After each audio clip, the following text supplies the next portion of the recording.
नमस्कार दोस्तों, आप लोग कैसे हैं? उम्मीद करती बहुत ही अच्छे होंगे। तो दोस्तों, आज की इस वीडियो में हम बताने वाले हैं कि हमारा ब्लाउज होता है तो वो तैयार कर लेते हैं, और तैयार होने के बाद जब हम उसको पहनते हैं तो पहनने के बाद क्या होता है कि जो हमारे शोल्डर होते हैं वो उतरते हैं। तो इससे बहुत ही गुस्सा भी आता है कि इसका क्या कारण है। तो वही हम आप लोगों को बताएंगे। हमारी वीडियो को लास्ट तक जरूर देखें। तो दोस्तों, ये हमने पुराना ब्लाउज लिया है, तो सबसे पहले हम इस पर समझाएंगे कि किस तरह से आपको ब्लाउज की कटिंग करनी है, ठीक है। और बाद में हम ब्लाउज की कटिंग करेंगे, ठीक है। तो आप हमारी वीडियो का अंत तक जरूर देखें। और यहाँ पर देख सकते हैं जो हमारा ब्लाउज है वो पीछे की तरफ ज्यादा भी है, गले की जो लंबाई ज्यादा भी है, और इसमें हमने डोरी नहीं लगाई है। फिर भी हमारा जो ब्लाउज का शोल्डर है वो नहीं उतरता है, ठीक है। सबसे पहले हम आप लोगों को बता दें कि यहाँ से इस तरह से गले की चौड़ाई ज्यादा नहीं रखनी है, ठीक है। गले की चौड़ाई आपको यहाँ से यहाँ तक 5 इंच रखनी है, 4 या 5 इंच तक रखनी है, ठीक है। अगर आप गले की चौड़ाई ज्यादा लोगी तो क्या होगा, हमारे शोल्डर कुछ इस तरह से उतरेंगे, ठीक है। तो ये बात का आपको ध्यान रखना है। फिर हम यहाँ पर दूसरी बात बताते हैं। दूसरा कारण हमारा यह है कि जो हमारी गले की पाइपिंग है उसको हमें खींच के लगाना है, ठीक है। इससे भी हमारा गला नहीं उतरेगा। यहाँ पर जो हमारी सिलाई है वो अच्छे से बैठ जाएगी, तब भी हमारा जो गला है वो नहीं उतरेगा, ठीक है। फिर हम यहाँ पर तीसरी बात बताते हैं।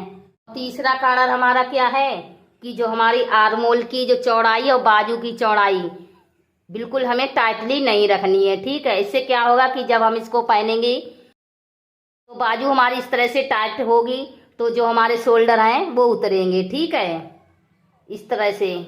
तो आपको जो बाजू की चौड़ाई है वो थोड़ी लूज रखनी है, ठीक है। और आर्मोल की चौड़ाई भी हमें थोड़ी लूज रखनी है, ठीक है। तो आपके ये 3 कारण हो गए हैं। और अगला कारण हमारा यह है कि जब भी आप ब्लाउज बनाती हैं तो आपको बिल्कुल फिटिंग का ब्लाउज बनाना है। इससे क्या होगा कि जो हमारी कमर की जो फिटिंग है वो अच्छे से होगी, तो हमारा यहाँ पर जो ब्लाउज है वो ढीला नहीं होगा, तो इससे भी हमारे शोल्डर हमारे नहीं उतरेंगे, ठीक है। यहाँ पर आपको ये भी बात ध्यान रखनी है। तो अब हम आपको कटिंग करके भी समझा देते हैं। यहाँ पर मैंने पेपर लिया है तो इसी पर हम आप लोगों को कटिंग करके बताएंगे, ठीक है। तो मान लो ये हमारा कपड़ा है, तो इसको हमें कुछ इस तरह से फोल्ड कर देना है अच्छे से। तो सबसे पहले हमें यहाँ पर लंबाई नापनी होती है। तो लंबाई हमारी 12 इंच है। जितनी भी आपकी लंबाई है उससे 2 इंच आपको ज़्यादा लेना है, ठीक है। तो यहाँ पर हमारी लंबाई 12 इंच है और 2 इंच का यहाँ पर हमने मार्जिन लिया है। तो इस तरह से हमने यहाँ पर निशान भी लगा दिया है, देखिए आप लोग देख सकते हैं। फिर हमें यहाँ पर क्या करना है, आधा इंच का मार्जिन यहाँ पर भी ले लेना है काज और बटन की पट्टी के लिए। इतना तो हमारा सिलाई में आराम से हो जाएगा। और उसके बाद में हमें क्या करना है, गले की जो हमारी चौड़ाई है वो आपको 6 या 5 इंच लेनी है, 7 इंच नहीं लेनी है। इससे हमारे जो शोल्डर है वो उतरेंगे। तो यहाँ पर हम क्या करेंगे, गले की जो चौड़ाई है वो 5 इंच लेंगे। 5 या 4 इंच तक आपको गले की चौड़ाई लेनी है, ठीक है। तो 5 के आधे हुए 2.5 इंच। तो 2.5 इंच पर हमें निशान लगाना है। और यहाँ से आपको गले की जो लंबाई है वो भी ज्यादा नहीं लेनी है। तो गले की लंबाई हम यहाँ पर लेंगे 5 इंच, आधा इंच का मार्जिन लेंगे। तो 5.5 इंच पर हमें कुछ इस तरह से निशान को लगाना है। और यहाँ पर आप लोग देख सकते हैं गले की जो हमारी गुलाई है वो हम किस तरह से करेंगे।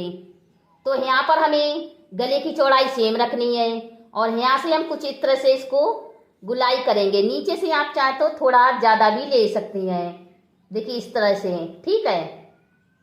इससे कोई दिक्कत की बात नहीं है। यहाँ पर आपको गले की चौड़ाई कम ही लेनी है, नहीं तो हमारे शोल्डर उतरेंगे। और यहाँ पर नीचे की साइड आप ज़्यादा भी ले सकती हैं, इससे हमारी जो काट पट्टी सिल जाएगी। तो यहाँ पर कम नहीं होगा। वैसे क्या होता है, अगर हम यहाँ पर गुलाई कम करेंगे तो यहाँ पर हमारी जो पट्टी है वो सिलेंगे, तो यहाँ पर भी हमारी जो गले की गहराई है वो कम हो जाती है। तो आपको नीचे से कुछ इस तरह से गले की गुलाई करनी है। और दूसरी बात, आपको यहाँ पर एक बात का और ध्यान रखना है कि यहाँ पर हमारी जो शोल्डर की चौड़ाई है उसको भी ज़्यादा नहीं रखना है, 3.5 या 4 इंच नहीं लेनी है, ठीक है। 3 इंच तक लेनी है, 3 या 2.5 इंच तक। तो यहाँ पर हम शोल्डर की चौड़ाई 3 इंच रखेंगे।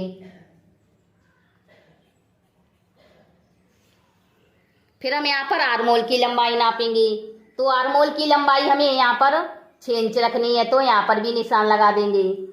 देखिए इस तरह से हमें निशान को लगाना है और 1 इंच पर हम यहाँ पर आर्मोल की गुलाई कर देंगे। ठीक है, हम यहाँ पर सीने की चौड़ाई नापेंगे।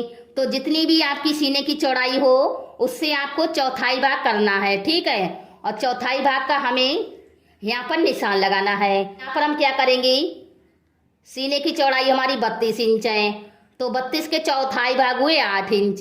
तो यहाँ पर हम क्या करेंगे, 8 इंच पर निशान लगा देंगे और इतना हमारा मार्जिन हो जाएगा। ठीक है, 2 या 2.5 इंच तक आपको मार्जिन लेना है। तो यहाँ पर हम क्या करेंगे, 2 इंच का मार्जिन लेंगे। ठीक है, तो यहाँ पर हमारे कुछ इस तरह से निशान लग चुका है और यहाँ पर हमें कमर का भी निशान लगा देना है।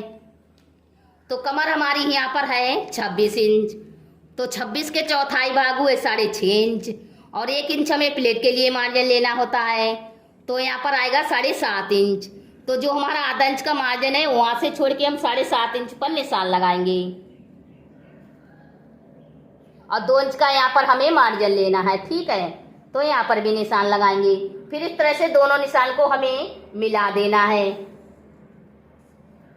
तो कुछ इस तरह से हमारे निशान लगाए जाते हैं। ठीक है, तो यहाँ पर हमारी जो चौड़ाई है वो 1 इंच है, तो आर्मोल की चौड़ाई हमें पीछे वाले पल्ले में रखनी है 1.5 इंच। ठीक है, तो यहाँ पर हमें कुछ इस तरह से निशान लगाना है और यहाँ पर आपको ये बात का और ध्यान रखना है कि जो हमारी आर्मोल की गुलाई है वो कुछ इस तरह से करनी है। ठीक है, अगर आप इस तरह से गुलाई करोगे तो क्या होगा, पीछे की तरफ हमारा पल्ले पर झोल आएगा। ठीक है, तो यहाँ पर एक बात का भी ध्यान रखना है, गुलाई हमेशा हमें इस तरह से करनी है। तो हमारे कुछ इस तरह से निशान लग चुके हैं, तो अब हम यहाँ पर कटिंग कर लेते हैं। कुछ इस तरह से कटिंग कर लिया है, ये हमारे आगे वाले पल्ले हो गए हैं और यहाँ पर हमें अंदाज से प्लेट का निशान भी लगा देना है इस तरह से। और अगर आप लोगों को यहाँ पर समझ में नहीं आए तो मैंने कई सारी वीडियो भी बनाई है कि प्लेट का निशान किस तरह से लगाते हैं। तो यहाँ पर हमने कुछ इस तरह से प्लेट का भी निशान लगा दिया है। तो अब हम यहाँ पर पीछे वाले पल्ले की कटिंग करेंगे।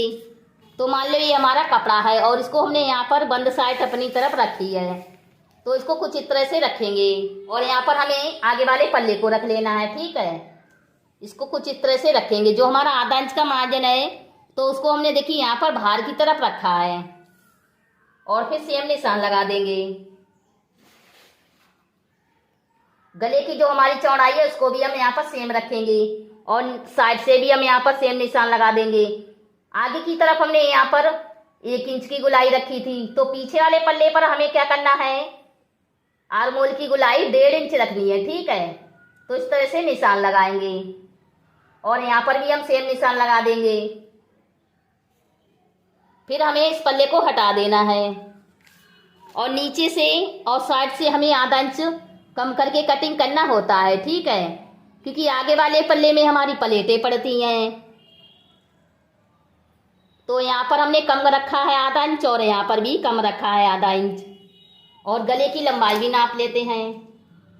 तो गले की लंबाई अपने हिसाब से भी रख सकती हैं। ठीक है, हमने यहाँ पर गले की लंबाई 7 इंच रखी है, तो यहाँ पर हमें चौड़ाई सेम रखनी है। यहाँ पर हम इस तरह से गुलाई करेंगे, गले की नीचे तरफ देखिए इस तरह से करनी है। ठीक है, तो यहाँ पर हमारा पीछे वाला पल्ला भी निशान लग चुका है, इसकी भी हम यहाँ पर कटिंग करेंगे। यहाँ पर देखिए मैंने पीछे वाले पल्ले की कटिंग भी कर ली है। तो दोस्तों इसी तरीके से आपको भी ब्लाउज की कटिंग करनी है, इससे आपके जो शोल्डर है वो नहीं उतरेंगे। ठीक है, और यहाँ पर हमें बाजू सिंपल ही कटिंग करनी होती है, यहाँ तक आपको चौड़ाई नाप के बाजू की सिंपल ही कटिंग कर लेनी है।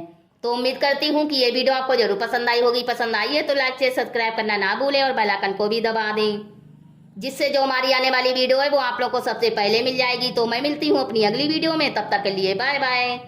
आखिर तक वीडियो देखने के लिए थैंक यू।